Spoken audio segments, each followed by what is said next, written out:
for this final edition of the series that I've started on the emotions that I've gone through during my pre and post breast cancer surgery treatment recovery process. And today I'm talking about the last emotion that has been a prominent one, and probably the least prominent one, which is anger. And unlike grief and fear, the anger has come in little bursts and flares and has not been kind of as lingering or as steady as the grief or the fear have been for me anyway. And I know it's different for everyone, but I just wanted to talk about some of the triggers that have gotten me feeling angry. The more I think about it, I realize that anger for me is always paired with powerlessness. It seems like, especially in the medical context, I feel angry when I feel powerless, when I feel like I don't have many options or any options in some cases. That's when I start to feel the anger kind of boiling. And so the first time that I had felt something like this, I guess, was just getting ready for surgery, just knowing that I had decided to have surgery and that I couldn't take it back. When I had second thoughts and misgivings about it, and when I felt unready for it, I think that's when I first started to feel little flares of anger and, like I said, powerlessness. I feel like anger is the most shameful emotion for me because it doesn't feel as reasonable as the other ones. Like grief is an obvious emotion that's very understood, very, we all empathize with other people's grief. And fear, kind of similar, but anger just feels a little unruly and out of control. So it's hard for me to even talk about it because it does feel, at least for a woman, the way that we're trained to be composed and serene, I think it does feel pretty shameful to go through bursts of anger. So apprehending surgery, very similarly, when I apprehended the conversation about radiation that I had with my oncologist prior to surgery, I was feeling pretty angry and just like a little bit of a ticking time bomb, kind of a feeling inside of me. Like I knew I was about to ask her the real big question of, do I have to have radiation if I get a lumpectomy? And I knew that I would be angry if her answer was yes. And I was angry when her answer was yes, but thankfully by that point in our conversation, I had already started to open myself up to the idea of mastectomy for the first time. And thankfully she said that if I had a mastectomy, I would not need radiation. And I think that anger comes from the same place as that like misgiving, kind of, no, I don't want to go down that road. I don't have any other road to go down, and I'm really mad about that. I want another option. I want another road to go down right now. And I think that's why so many women feel like they are warriors and fighters and victors in the battle against cancer. I haven't really understood that until now, but when I think about that powerlessness and that urge to say, no, I'm not going to have chemo, I'm not going to have radiation, even when you know you need it or when they're convincing you that you need it. I think the self-will and the need to overcome the battle within yourself and put yourself through that torture that's involved with poisoning yourself and burning yourself, that is the battlefield. It's not you and the cancer, because obviously you don't have power over cancer. Chemo or surgery or radiation might, but you don't. I don't. The doctor might, but I don't. I'm the patient. I don't have power. I don't have weapons against it. But your battle is an internal one, I think, and it's that rage and that almost just unwillingness to go through with this thing that is so self-annihilating. And that is where you're victorious. That is where you're fighting and where you become successful in your fight, and when you feel justified in calling yourself a warrior. I haven't been through that particular process because I didn't have to do chemo or radiation, at least on this leg of my journey. But the more I read and hear from women who have, the more I understand that It's not that they are warriors against cancer. They're warriors against that inner voice that is really angry and saying, no, I don't want to be poisoned or burned or cut. I don't want to be tortured medically the way that this disease is kind of forcing me to go down the road of torture and disability and having something taken from me. So it's that powerlessness for me anyway, and I think probably that others can relate to that. And then more recently, after my surgery, I went through, a whole month of recovery from my first surgery, my mastectomy, and then I had a revision surgery to get clean margins on my skin, and had a bit of a recovery from that went a lot more quickly and smoothly. And then I stopped taking gabapentin and I started to do research. And I found that in the research process, and thankfully lobular cancer, there's not unending research like there is with ductal cancer or breast cancer in general. I could spend years just researching the last couple of years worth of research on breast cancer in general. But there are only a limited number of studies and viable studies that have been done on lobular cancer, which is what I have. And unfortunately, it's pretty clear what they all say, and it's not a good message to be reading.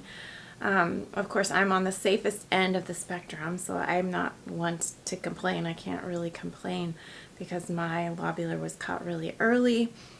It was a very, very small amount, and my nodes weren't involved. My lymph nodes were not, did not have cancer in them. So I am definitely less likely to have recurrence than other women with more progressed disease. But still, I'm in the boat with them that says the really scary things of this cancer is impossible to see on most imaging. You won't see it until it's huge.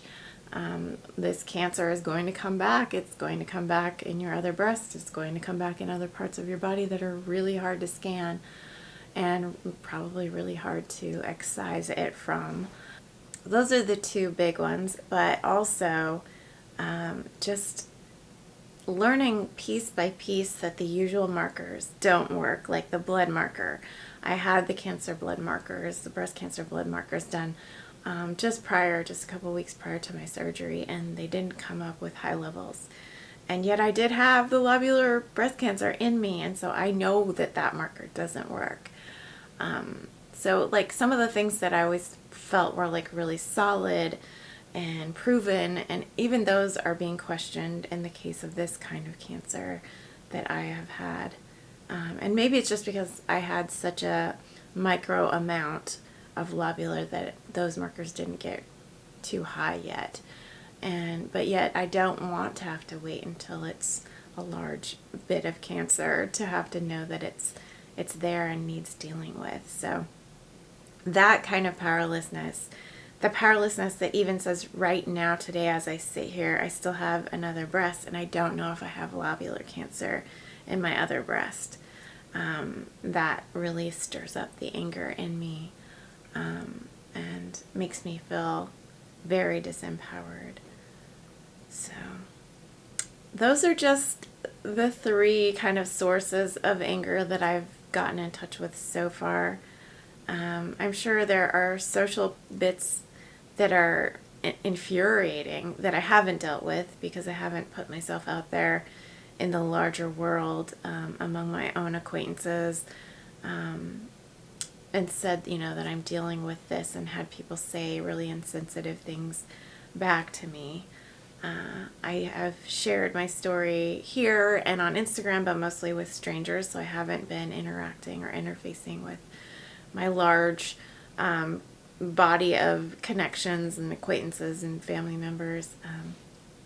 I've really protected myself against some of the hurtful and well-meaning, things that people can say in that respect. So I think that would be another area if I was a little bit more open and sharing more widely about things that I would open myself up to that would cause little bursts of anger and real deep unhappiness and misunderstood feelings. But I think the big one was just getting up to surgery and realizing that I didn't have much power. I could say no, I could back down from surgery, but it was the obvious right thing to do, and yet I didn't want to do it. So there's that. There's just a huge conflict inside, probably mainly because I don't trust the medical system quite as much as most people do, and maybe that is kind of unique about me, but anyway, that's the final emotion that I have experienced that has been a tough one to deal with. And like I said in my other 2 videos about emotional stuff, it will be an ongoing journey, and I probably will have even stronger bouts of grief and fear and anger in the coming years. And maybe I'll share that with you, or maybe I won't, I don't know. But if there's interest and if these videos seem to meet any needs out there, then I surely will come back and talk about it again and do a little recap maybe a year later or 2 years later and say how things were different. But so far my emotions have been pretty manageable, and I think I don't know if loneliness is an emotion. That's the only other one that I thought about talking about. I talked about my grief and being in a lonely spot with my grief, so it kind of was a qualifier of the grief emotion, but I definitely feel like it's benefited me to keep scheduled dates with friends and family members to keep me company throughout this whole process, in order to avoid falling into that kind of despair where grief can really take a hold and take you down a whole different road that is even more difficult. And so that's been kind of my lifeline in terms of avoiding despair and avoiding loneliness, which is, to me, loneliness is kind of the doorway into despair. If I spend too much time alone, and I love time alone, but if I spend too much time alone just stewing over the impossible nature of a problem, then it can be a doorway to despair. And so I've avoided that so far, thankfully, just by managing to have appointments with people that I love and that support me and make a lot of sense to me and encourage me on a regular basis. So I have a lot of people like that in my life, and that's been a real gift. Otherwise, I feel like my emotional state is pretty good, and for the most part, most hours of most days, I'm doing really well emotionally. So I'm grateful for that at this point, which is 2 months post-mastectomy. And my next video will be talking about what it's like to be 2 months post-mastectomy and how my recovery has been.